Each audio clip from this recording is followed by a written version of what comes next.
So I made the commitment in that moment to go back, study Brad, the beaker, right? Right. Study my emotions and get down to understanding which specific emotions made me hurt, made me bleed, and rewire them. So I got the bleeding stopped in about 6 months to a year.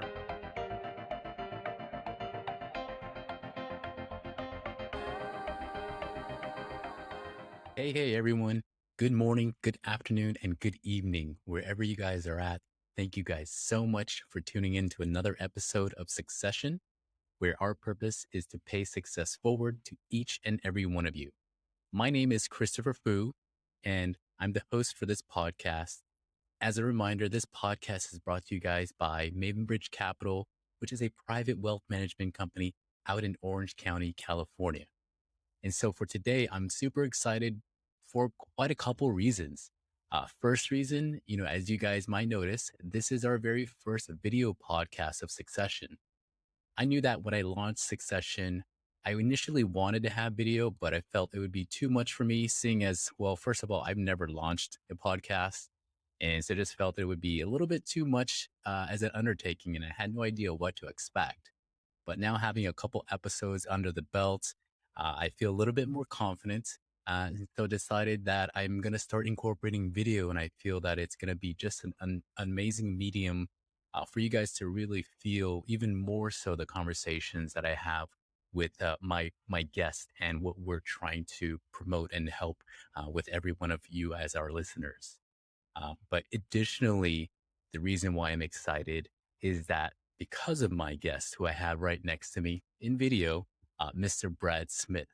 So, Brad Smith, he is the founder and CEO of Stellar Insights, which is a business growth and consulting coaching company. Now, Brad has coached CEOs, business owners, and legislators for organizational growth and excellence for more than the last 25 years. Now, prior to founding Stellar Insights, Brad worked as a formulation chemist at Tech Labs, as well as a production plant and equipment designer for HP. Brad received his bachelor's degree from Oregon State University with a major in business management and a minor in chemistry, physics, and psychology. He went on to receive his MBA degree from the University of Oregon with a focus in marketing and finance. Now, Brad is someone who pursues insight and understanding into the convergence of business success, organizational excellence, and the practical actions it takes to consistently achieve significant business growth. I like this because in his words, he says that everything is a theory until you experience it and you can consciously repeat that experiment.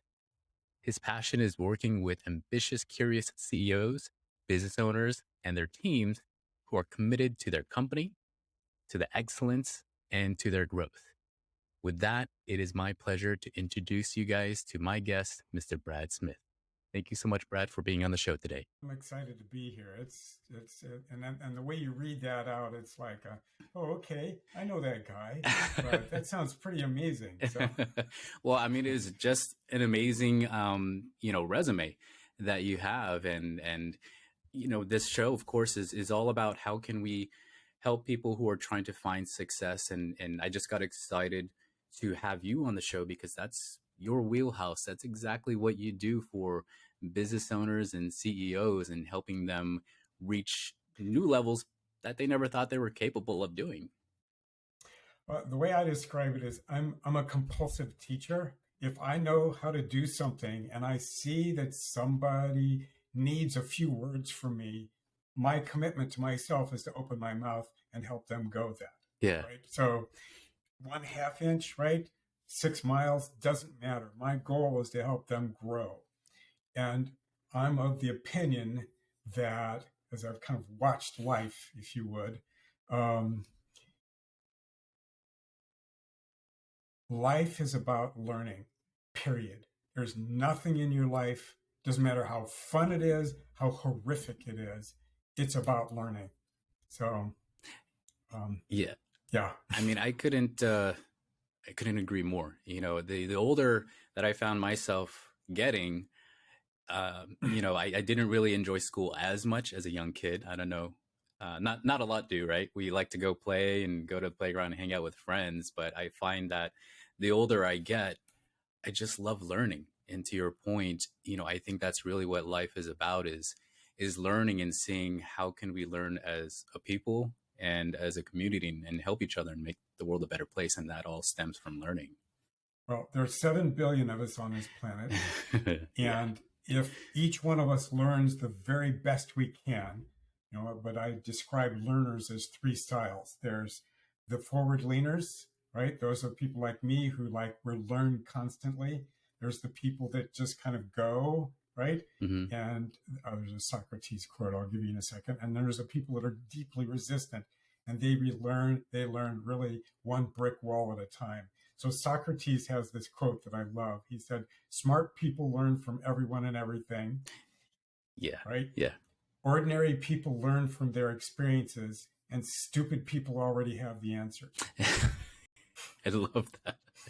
That's so true, right? though. That is Well, so true. we have Yeah. all these theories. We have all these theories about how life actually is. Uh-huh. There's, certain theories here in literally every major aspect of our life, Yeah. from spirituality to relationship to business. We have theories. And if you don't go after it as in, okay, this is an experiment. Mm-hmm. I'm going to put everything into the beaker. In my case, my beaker is Brad, right?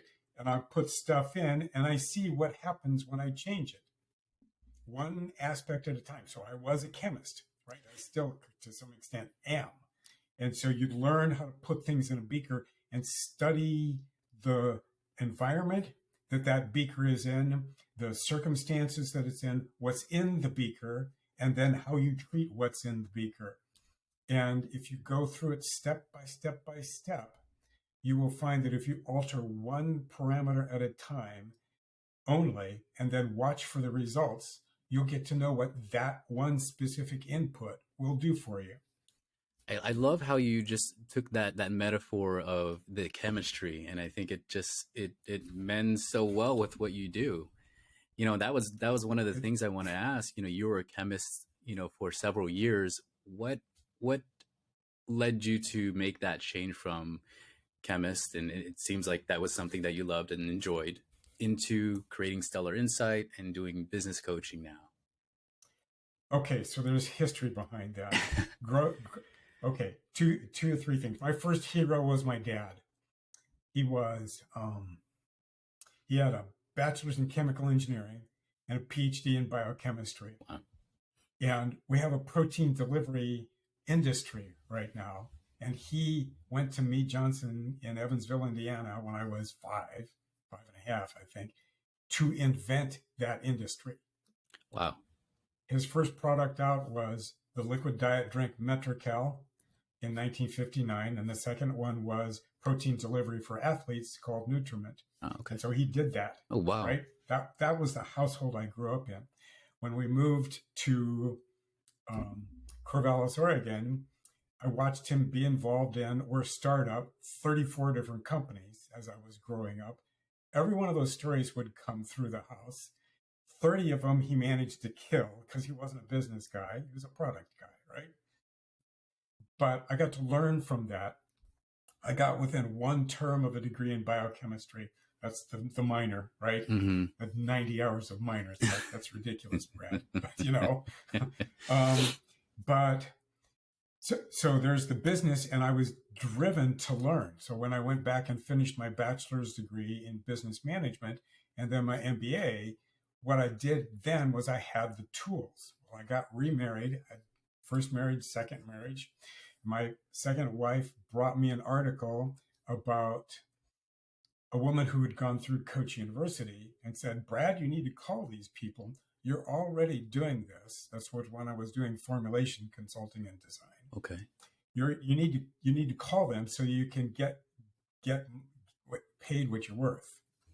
Oh, so nice. I called them up, 1996, right? Called them up, went to a program, and launched into their training program. It took me 2 years, but I found that it was already in me.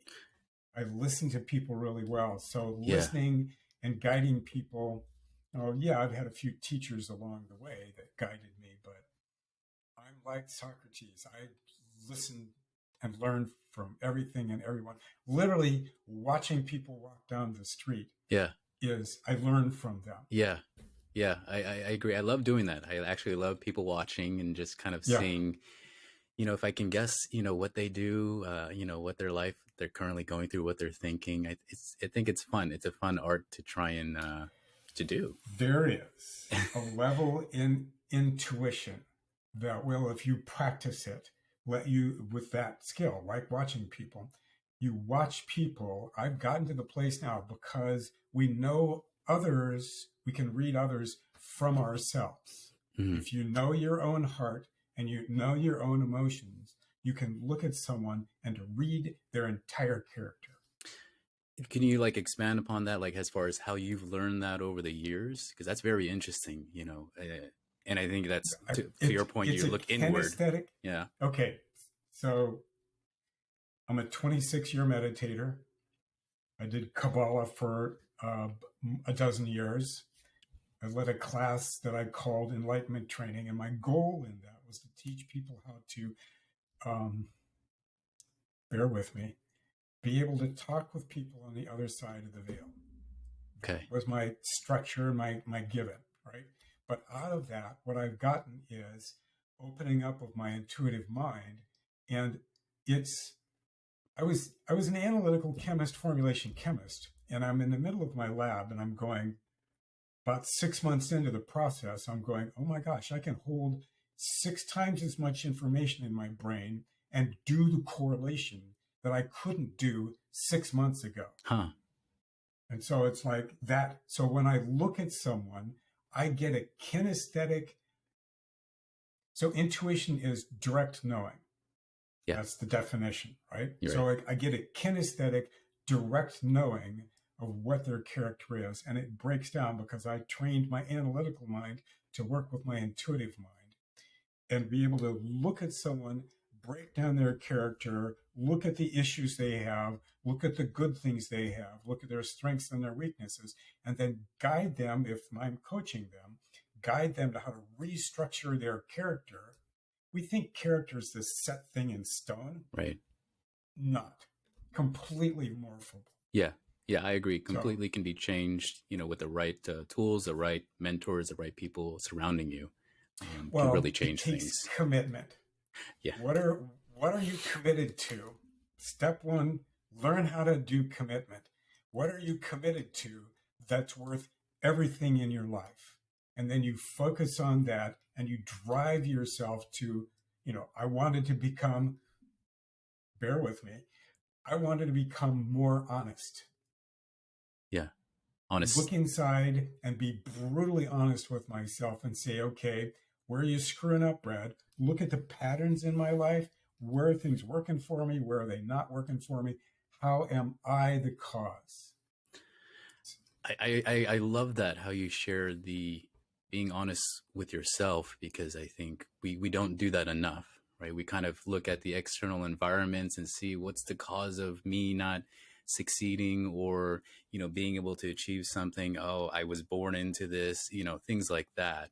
That's a big one. And I think, to your point, being honest is the best thing that we can do for ourselves, because at the end of the day, no one's going to push us to that next level except us.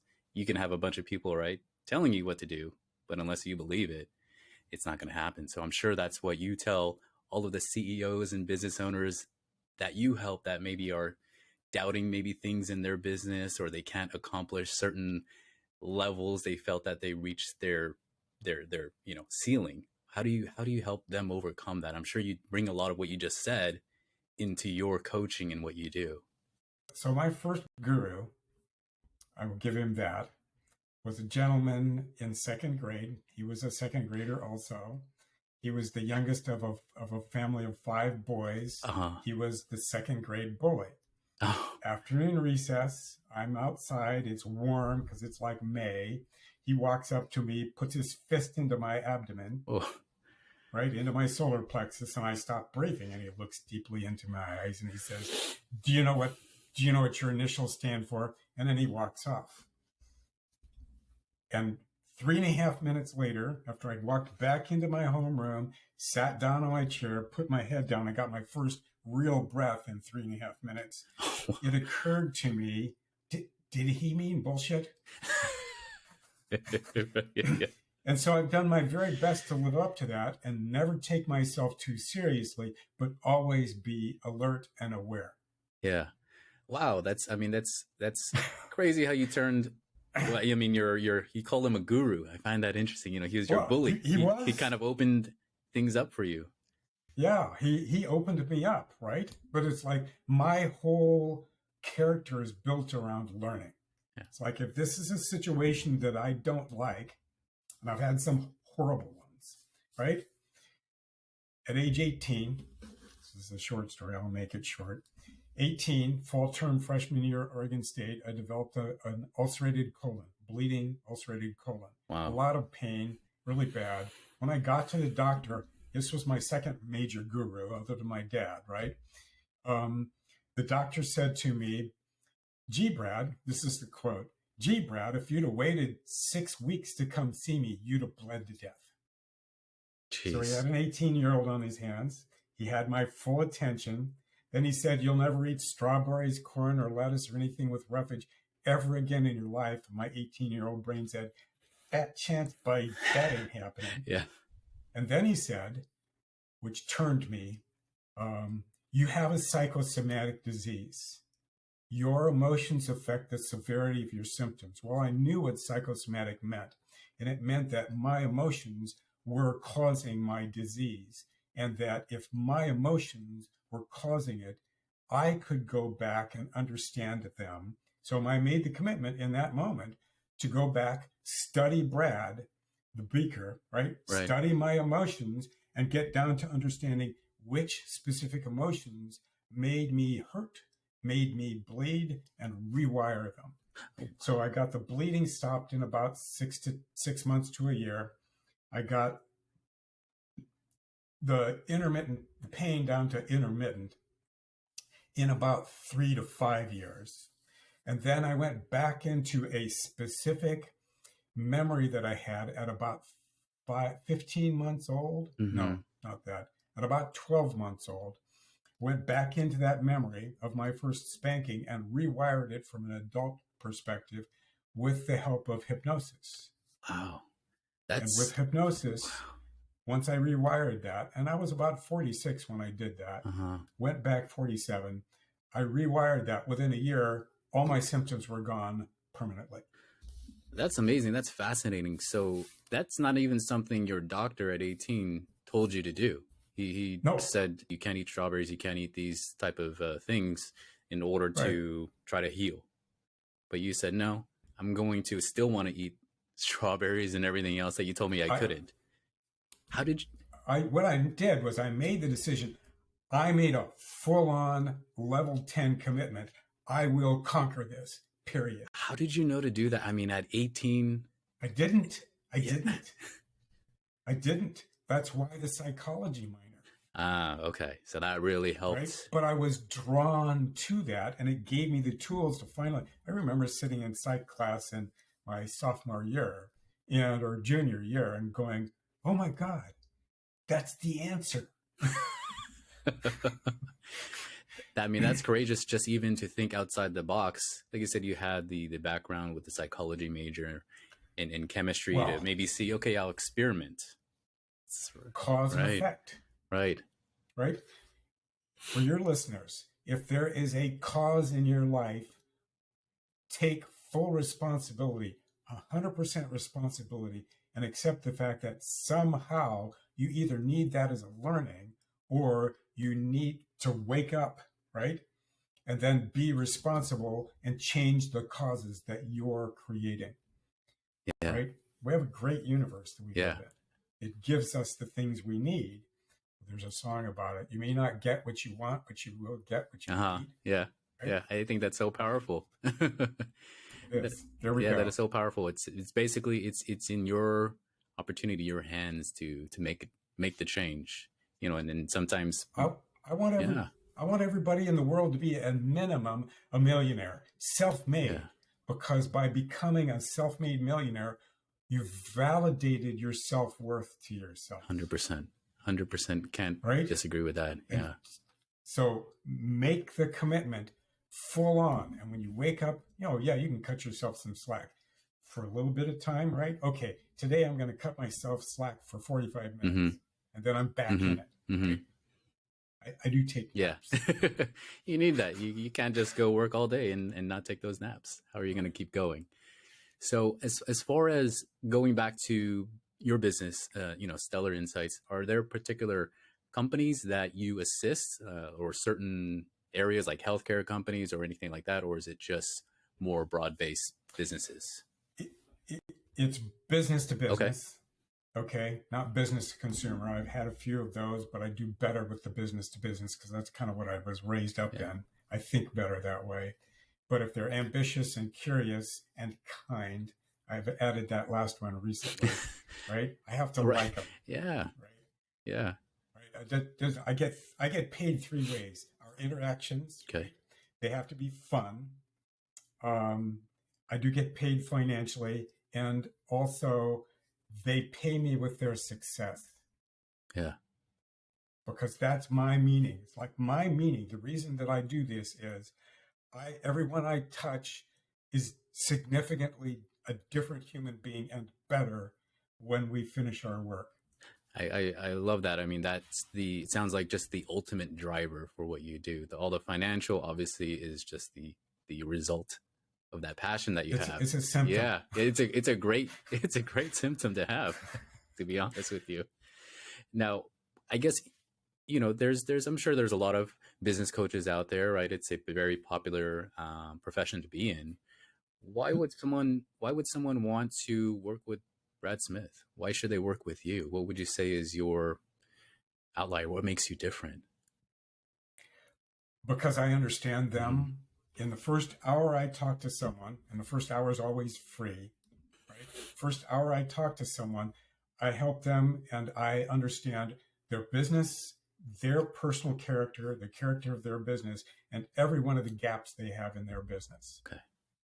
all of them. And so I have a plan by the end of the first hour. I am intuitive as all get out. I listen with, I had a friend tell me one time, said, Brad, when you listen with your whole body. I listen with everything that I am to the things that they don't even know they know. Yeah. And I help them articulate the things they are thinking. You know how when you get a thought and it's kind of tickling in the back of your mind, you can't get it Mm-hmm. out, Mm-hmm. right? Can't get it into your analytical mind. Part of what I do with my clients is, I think this is a little different. I listen, if you would, to their subconscious Okay. so that I can help them articulate the things they can't get to. And I will call it out sometimes a month before they would have, or a year before they would have gotten to it. I'm an articulation. There's a reason why I named my company Stellar Insight. It's because all I sell is insight. I love that. So, have there been experiences where you've, like you said, you've told these CEOs, "Hey, I noticed this about you." You probably don't notice it subconsciously, and they're like, "No, you don't know what you're talking about." And then after some time, they're like, "Okay, you were right." I'm No, sure it happens all the oh, time. oh, oh. Most of the time, what I do is I articulate and validate the things they already know, Okay. but they're just not doing. Yeah. And so if you line up a path from point A to, a growth of the, double the size of the growth, let's put that as the goal, Mm-hmm. right? So we're going to double the size of the growth. What are the steps they have to go through in the organization, in the organizational chart, in the people they hire, in how they hire, in how things are laid out? So it doesn't matter what industry it is. If they're ambitious, curious, and a kind human, Mm-hmm. I get to work with them. They will be better off at the end of it Ah, yeah. significantly. I like That's that term. awesome. Yeah. Yeah. Well, I love your website, and I read one of your articles, never waste a good crisis and how to use it for success learning. I really like that. Can you explain that article a little bit more, and, why you wrote it, and more importantly, how you think by writing that article, it can help people? Well, if you take the history that I just talked about with my doctor Mm-hmm. at 18 and look at the crisis that was in, right? I knew about, I'm a pattern watcher. And so I was the, reading the news about all the different leaders in the world, January of 2020, before COVID Yeah. hit. And I said, something, and I started telling people this, something's coming that will affect the whole human race, the whole Hmm. world. And I don't know what it is, but it's coming and it will be everybody. And so when COVID showed up and we realized how extreme it was, that's when I wrote the article, because it was a global human crisis, and the purpose of it was to wake us up, like I did at 18, and say, how are we causing Yeah. this, and what can we learn? And so I believe part of the effect of it was we had to stay home, we had to stay away from each other. And so for a period of 18 months, we had to become more introspective, to become self aware. Almost the same exact process I did with my colitis. I had to go inside in order to understand what was going on outside my emotions. So I went in, I looked at my emotions, I looked at my physical body, I tracked all of the results and the details and the inputs, and I solved the issue.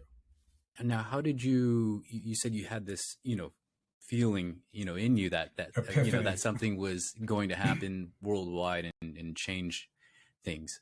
Was that just came to you, or was it just through your experiences or you're looking at patterns and you see different things and it's getting to that point? How did that come into the mind? I was reading an article in The Economist about Boris Johnson, and I just finished an article about Donald Trump, and who was president at the Mm-hmm. time, and read him, read about Boris Johnson, read an article about the gentleman that's the Mr. Putin, and then the gentleman that's the now leader in Turkey. And I'm going, there is something going on that makes me think about what was happening in the world before World War II Yeah. happened. I don't want World War III. Yeah. No. But we need people with good character, and we need deeper visionary leaders with more intuition that can see further and correlate more. And so as a result of that, I've said I need to write an article. Yeah, I definitely encourage everyone watching, listening, go read that article. It's a great article. That's why I wanted him, to be able to speak on it.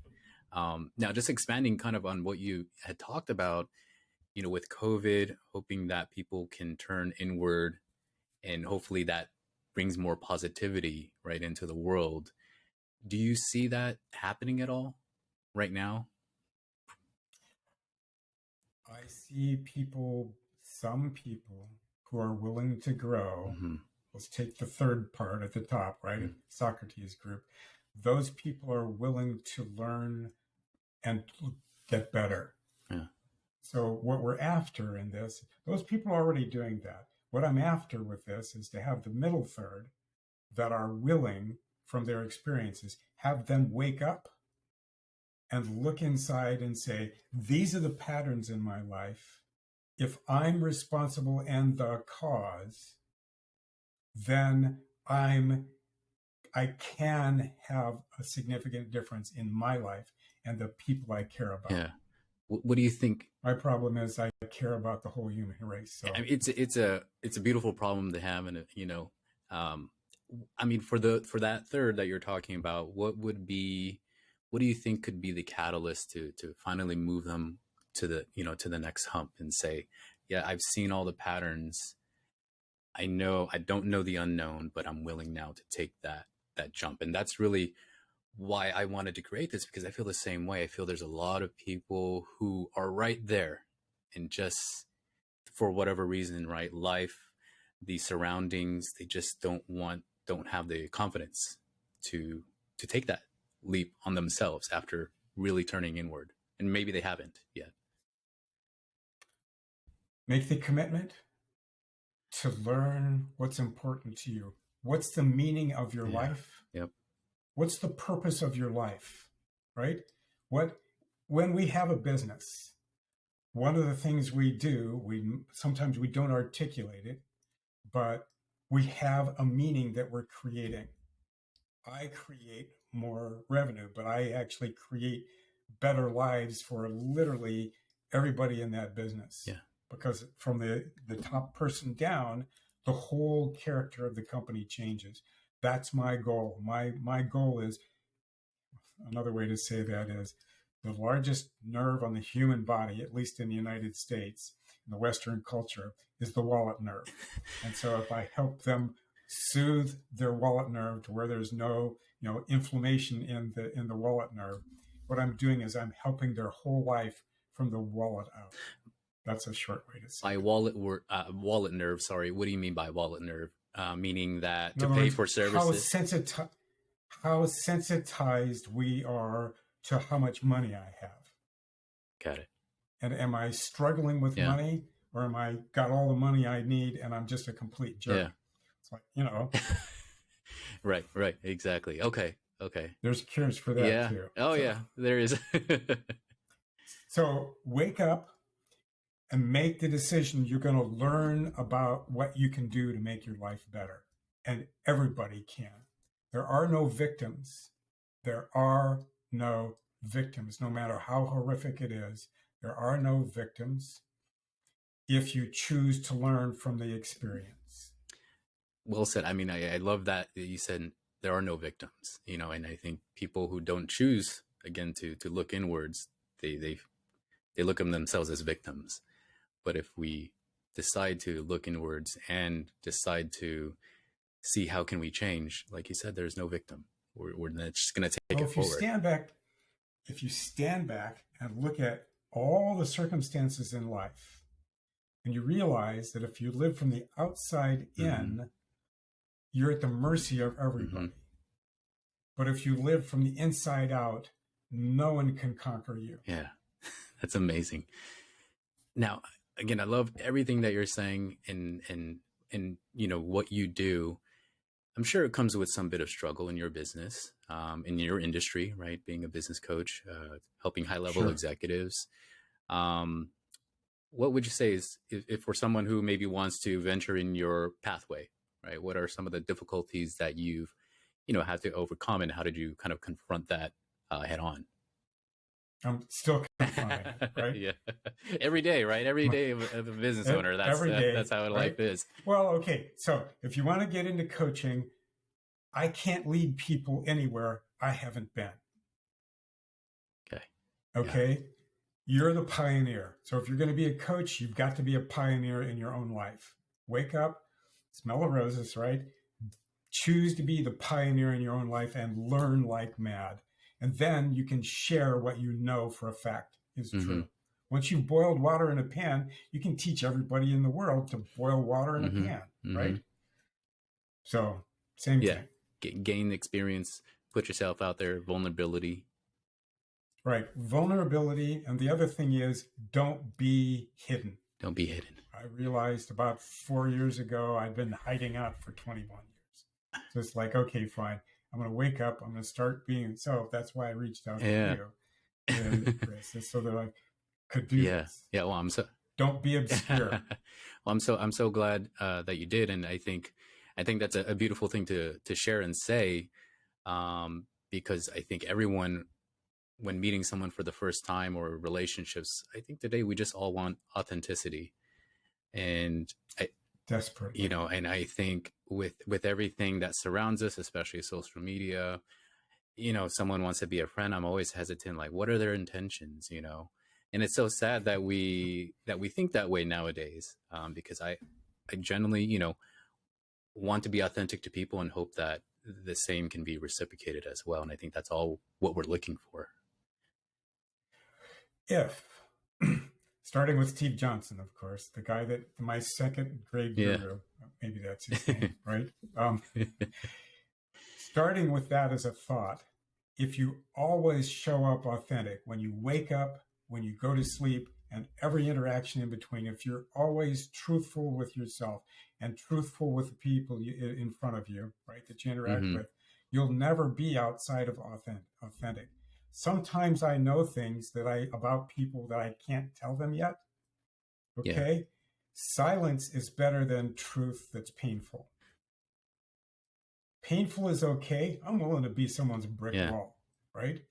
And I'm willing to do that, but I'm also not willing to be hurtful if it can be avoided. If I can find a kinder way to say something to someone and wake them up gently, I'm willing to wake them up, but I'm dead flat committed to them being awake. Yeah.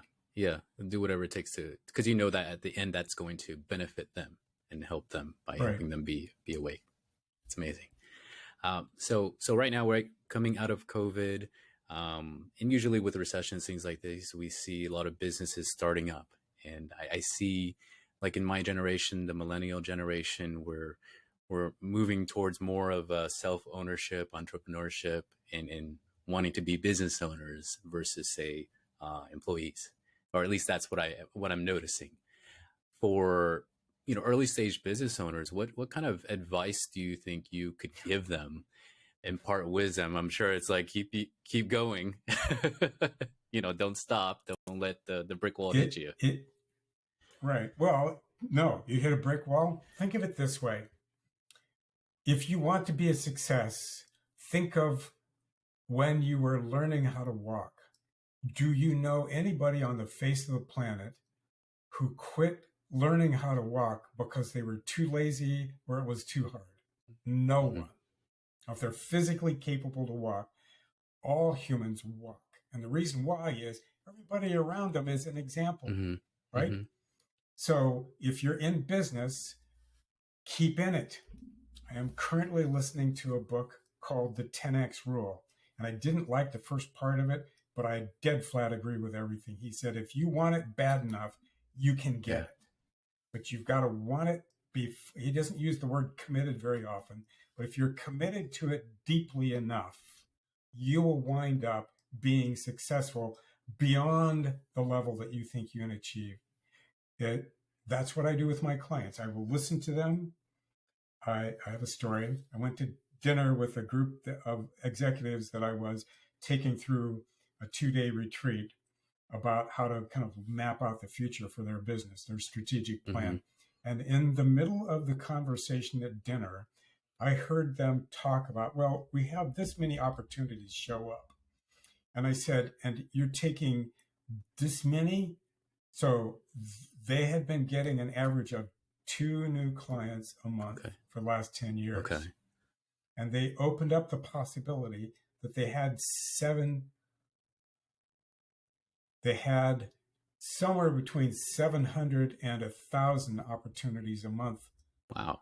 And I said, and you're not built for taking care of that. Yeah. So I went into conversation with the CEO. I said, okay, you guys are going to do 100 a month.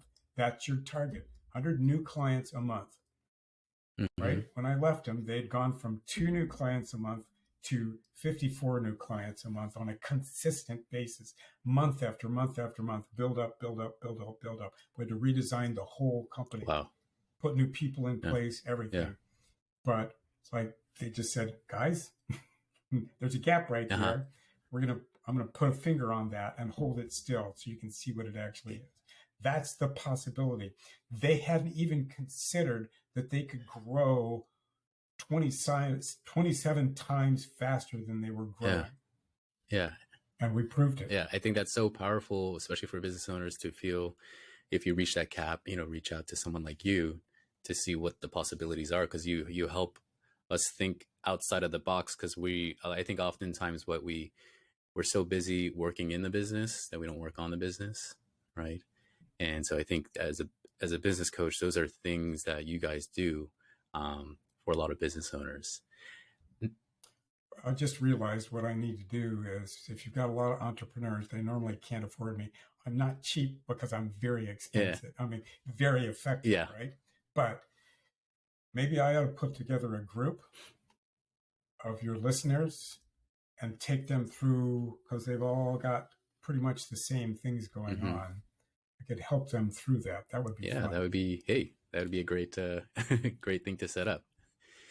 Now, Yep. what about for late stage business owners? Business owners who have been in the game for so long, and maybe they're contemplating, hey, is it my time to maybe give up the reins, pass it on to my children, or sell the business? Succession. Right now, we're going through a very, awkward time in the economy, right? Inflation is at all-time highs. Recession talk is No, it's not. constant, things like that, right? Or at least that's what the news is stating, right? Right. It's It, up. Let's put it yeah, that way. exactly. It's up. What would you say as far as type of advice for those type of business owners who are considering that? What is the most important thing that they should be doing right now, in if that's what they're What contemplating? if they're contemplating succession? That means know your Mm-hmm. purpose, right? What are you going? How long have you got? If I could have a 2 year run before they decide to leave the company, or a 3 year run before they, right? One of the key things when you either hand it off or you go to sell it through brokerage, Mm-hmm. whatever, right, is growth rate for the last 2 or 3 years leading up to that moment is something that's really important. Have me come in, help double or triple the growth rate, hold that consistently year after year. It only takes 2.5 years to add a zero to a Mm-hmm. company if you're growing at 100% a Mm-hmm. year. Mm-hmm. Yeah. So grow faster, right? Get determined, but look at who you're going to have. What do you want the character of the company to be, and who and what do you want the quality of that, meaning, continuation of the meaning. Yeah, I'm so glad you shared that, because I think, and I don't know if you agree, I think a lot of business owners, again, they get so consumed working their whole life in the business that they really don't think about succession. And because of that, sometimes, right, they could have an unexpected illness, all of a sudden pass away, and they could be the key person that's the driver of that business, and all of a sudden their families are looking at the business at a much lower valuation because they didn't plan for it. So it can leave their family in, some financial despair, or less than what they expected or what they were building for. Right. Yeah. I just have a client who went through that. Yeah. So he was in a business that had gone through that. Um, Plan for the future, figure it out. Always have if I get hit by a Mack truck, that's what I called it in one of my businesses. It's like, if we get hit by a Mack truck, what happens, Mm-hmm. right? So have an ongoing evolutionary succession plan, Yes. building, look at it every year. What do we do if, right? If you've got a business where you're buying key man insurance, make sure you have a plan for who's number three, who's number two, are they trained Mm-hmm. yet? Mm-hmm. Exactly. Make sure you have a buy sell agreement, all of those things in place. Very, very Yep. important. So now we're talking about the next 10 years in the future. Where do you see your business of Stellar Insight? Where do you see yourself? I know you're a planner, so where do you see yourself in 10 years from now? Um, I want to coach governors because there's only one Brad, Okay. right? I can train other people to do the business coaching that I do, but I want to coach governors, and that's my goal. In order to do that, I've got to put a whole bunch of things in, because you can't, for some reason, you just can't cold call governors and say, "Do you want to coach with Mm-hmm. me?" You have to kind of build Mm-hmm. reputation. So that's my goal for the next 2 years. Can I ask, why would you want to coach governors? What's the idea or the hope behind coaching governors? Leverage. Leverage. If I can make, let's put it this way, one of the measurements you can have for the economic well-being of a state, actually for a company, but a Mm-hmm. state, you take the full number of people that are involved and you divide that into the revenue. So in other words, dollars per Mm-hmm. employee. You can do the same thing for a state. Dollars of GDP, gross domestic product, per Okay. citizen. And if you do that division, you've got a measure for the economic well-being of the people in that state. What I would love to do is to go in with a governor and help them retool their entire social process and business process so that they can start increasing the gross domestic product per Yeah. citizen. That would be significant. Let's say if we raised the GDP per citizen by Yeah. 10% of the United States what would happen of the state of California, of the state of Oregon, whatever, state of New Jersey. Yeah. Do you You know, are there people like you that do that right now for governors? Do you know? Is that something is that a thing right now? the only thing that I know, I believe so, but I don't know for Yeah. sure. There may be a few that have that. Vera Katz was the mayor for Portland, Oregon, Okay. and she was in office for 4 consecutive terms. And she picked up a coach her first term, and he helped her through all 3 terms after that. Oh, okay. So that's what I would love to do. That's where I got the Yeah. idea. Yeah. I mean, if it's within your wheelhouse of trying to help everyone, right? You've conquered, helping business owners and executives. Now it's how can we help, like you said, the community, the larger community, even more. And I think Right. that's just powerful. And I hope that you're able to do that. I'm definitely going to be rooting for you and on your I'm side committed. because I think that will help.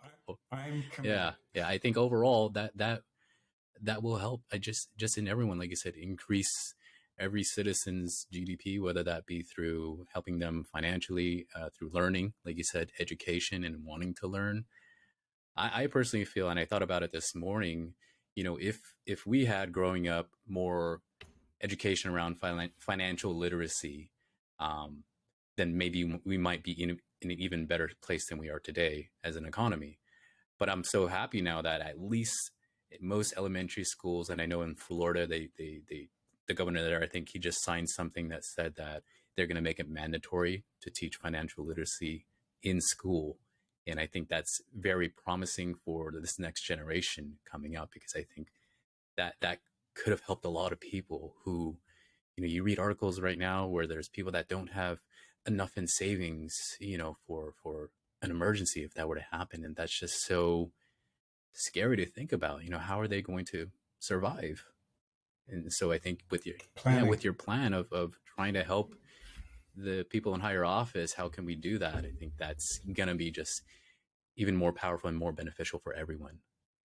Yeah, so I'm definitely rooting for you, and we'll support you in Good. any way. Thank you. Uh, Well, now, there we go. well, so as far as again looking into the future, what concerns do you have in business? In your life, in your career, looking ahead. What are some things that stick out that are concerning for you? I have to stop hiding. Yeah, you have to stop fighting. So, Okay, what do you mean by right, one that? of the things well, it's time for me to teach people the things I need to teach that I'm capable of. I am capable of, and I have a podcast that I just started. I did my 3rd episode this morning that I call The Visionary Leader's Mind. The key in that is you cannot be a visionary leader if all you use is the analytical mind. It's not built Mm-hmm, for it. You have to have the intuitive mm-hmm, mind. People don't understand that when you get an epiphany, right? You're washing dishes and things just, taking a shower, right? Or waking up in the morning. It's like your brain is in an altered state. It's not in the beta where we do our analytical mm-hmm. thinking. It's in the alpha or the theta brainwave level, and maybe even the delta. And my goal is to teach people the skills that I've learned with me as the beaker so that I know how intuitive I am. I understand what that feels like. I'm going to teach people that. So that's one of my goals is to start a training program for that. And that will happen sometime in the next few months. And then with the podcast, I have a book to write, get that book out, the first one out, Yeah, and then kind of build up my repertoire of credibility. So that's one of my goals.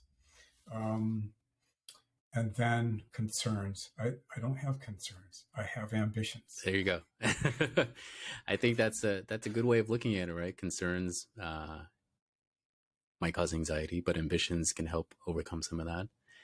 Now, you just mentioned a little while ago, and we talked about it when we first chatted about alpha and theta and delta waves, right? And I was talking about, oh, I listen to binaural beats when I Yep. study. Can you talk about that more? Because I think you had mentioned that is a tool that you've been using for years. And 25. yeah, Yep. 26 years. yeah, Um, I wanted to, there's an organization, and I'll give them a shout out here, synchronicity.org or .com, excuse me.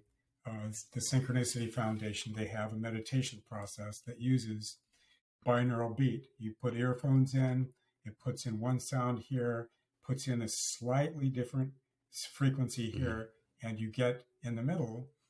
You start out with because we think in beta all the time. We don't need to worry about that. Then it drops. So it starts out at alpha, trains your brain across the hemispheres to synchronize in the alpha brainwave level. Then it drops down and it does it into the theta brainwave level, which is most of a sleep cycle. And then it drops down to the deepest one. The lowest, shortest one is the delta. And if the way you described it in the dictionary or online, it says, if you're in delta, you're asleep. That's not true. Because over time, you can train your brain to hold those different brainwave levels open and still be conscious and active in the world. I know for a fact that I can, when I'm running around right now, part of what I'm listening with is I'm in alpha, beta, alpha, and theta all the time, full open across my brain. I know that. I've had it measured. So, and the benefits to you in being able to have that is intuition, like you said. Intuition. Because if you're intuitive, then you have a chance to, your thinking is different. Yeah. It's like being in the middle of a room that's direct knowing rather than analytical thinking, this, and this, and you get this, right? It's like straight in. It's a different way to live. Yeah. So it's definitely helping with the chemistry of the brain, the way of thinking by listening to these different wavelengths, right? Yeah. Right. Yeah. So yeah, I mean, I for those that want to look into it as well, I just go to Spotify and just type in binaural beats. When I'm at work, I go to YouTube and type in binaural beats so I can be listening to it while I work. Right. And I think it helps. I believe in it as well too. I think it just and that's all about, like you said, learning and seeing how can we hack maybe ourselves to be even more efficient in how we learn. Yeah. Yep. So of course, you know, this podcast, like we talked about, is always destined to achieve more wealth for people, help them attract more wisdom, and really just live more healthy and fulfilling lives. I know we've talked a lot about what you do, but any advice that you can help pass along for people to help them attract a lot more of those things in their life, besides, you know, what you mentioned already? When we're born, we wake up in the delta, and then we progress into the theta brainwave level. And that's where all of our psychological learning, if you would, and decisions are lodged in our brain in the first 5 years of our life until we kind of wake up at age 5. Yeah. Right. Then we get alpha, and then we get, you know, the analytical mind shows up somewhere between 5 and 6. When the analytical mind shows up, then it puts us into the beta. Our psychological stuff is, and have access to the subconscious mind in the theta brainwave level. That's why hypnosis works. It takes you down to that. Okay. So with the binaural beat, when you train your brain to think like that in those ranges, you have access to more things. To get more wealth into your life, you can use repetitive. I've done hypnosis. I've done repeated mantras in the morning and at night. And I do them. I'll take on a set and repeat them with breathing exercises for a year and see what changes it makes. Right. So set out a positive set of affirmations and put them in, but also recognize that you have reasons that you're not wealthy already. It's a combination of have a vision, do the work, do more work, right? And then do work on yourself. If poverty is a psychosomatic disease, treat it as if you have to relearn who you are. I couldn't agree more. And I love, for example, you said you recite a mantra to yourself every day, and you studied how did that change your thinking. And I think when people hear about, oh yeah, I need to have a mantra in life, they start Googling what's the best mantra, that I should have in my life, right? What's the best process, the fastest way to do that? What would you say for those people that are trying to maybe I don't call it a shortcut, but just maybe overthinking, right? Over analyzing it. What they should, Don't analyze yeah, it. Do yeah. it. What should they be looking at and say, okay, yeah, this is my mantra. Would you say it's just turning inward and let Um, it come to you? there, there's a book called, let's see, what is it? The Money of Energy. The money of energy. No, the energy of money. Okay. Excuse me, I have that backwards. Go get Yeah. it. It'll take you down through your history with money, and start with that as your Yeah. basis. Yeah. There you go. Nice. Go check it out. The energy of money. Right. Awesome. The energy of money. Awesome. Awesome. So I probably already know the answer, but I always like to ask it. But at this point, Brad, what do you say is your purpose in life? My purpose, the meaning I create, is to teach people how to be better and to have fun while I'm at it. There you go. Have fun. I think that's an important thing too. Have fun, right? Well, if we treated each other as well as we, treat ourselves as well as we treat others, and we treat others as well as we treat ourselves, when we get that balanced, right, then we're being responsible. Be responsible for everything in your life. Look at the patterns and choose to commit to changing. Yeah. Learn from my colitis at 18. Yeah. Change who you are. Yeah. Take that as a amazing example of how you just changed things, and went against the grain. I think most people would have just taken the doctor's advice and say, okay, yeah, I'll stop doing the things that I love, and you said, right. No, I'm going to figure this out and do something different.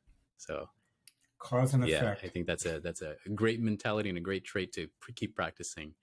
So just a couple last questions here for you, Brad. 20 years from now, what would you say the Brad 20 years from now would tell you today? You're going to be successful. Make it happen. There you go. And if you were not running Stellar Insights right now, what occupation would you be doing? Oh, I would be going back to school and getting my PhD in a combination of macroeconomics and particle physics. Those are two really deep hobbies I've got. Oh, wow. Nice. So maybe later. Maybe later. Yep. And I love quotes. I love business mottos. Any particular ones that you said you have mantras in the morning, any particular ones that you can share that sticks with you, that you go by, you follow? That I follow? I have one on my wall right there. Be seen, be heard, engage, and inspire. There you go. Be seen, be heard, right? Engage, and inspire. Right. I have on the back of my business card one by Peter Drucker. The best way to predict the future is to create. Yeah. Awesome. Go. There we go. All right. One last question. So if you had the power to put a thought, right, into every person's mind in the world, what would that thought be and why? If you commit deep enough to a goal, it's not if it will happen, it's only when and how. There you go. Love it. Well, thank you again, Brad, so much for being on Succession. I really, really enjoyed our conversation, and I know that a lot of our listeners are going to enjoy all of the wisdom and really just the conversations that we have. Now, if people want to learn a little bit more about you, how can they find you? You have a website, I'm sure, social media. My website is stellarinsightinc.com. I'm on LinkedIn, and there's the company name. Yeah. Go to my website. You can click on a button and set up an appointment to talk to me. And you can also get my email address from that and email me. I'd love that. Yeah, perfect. Well, definitely, again, as everyone knows, I will also be putting that information in the show notes, so you'll be able to find Brad's information there. So again, Brad, thank you guys. Thank you so much. And, thank you guys for tuning in to another episode of Succession, where our purpose is to pay success forward. My name is Christopher Fu. Thank you again for listening. Good morning, good afternoon, good evening, wherever you guys are at. Thank you so much. Hope you guys have a great day. I hope you enjoyed this latest episode of Succession. Please hit that like button and subscribe so that we can continue doing more episodes like this. Also, please don't forget to pass it on to someone who you know enjoys podcasts or would maybe benefit from listening to this episode. The purpose of Succession is to have a community of thought leaders that give practical, effective, and inspiring advice to help you define your purpose and ultimately help you live a more fulfilling life.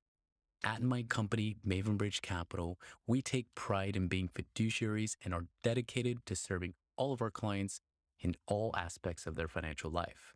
To learn more about how we can help you, please visit us at mavenbridgecapital.com or shoot us an email at hello@mavenbridgecapital.com. You can also find us on Instagram, LinkedIn, Facebook, and Twitter. Thank you again for tuning in to another episode of Succession, where our purpose is to pay success forward.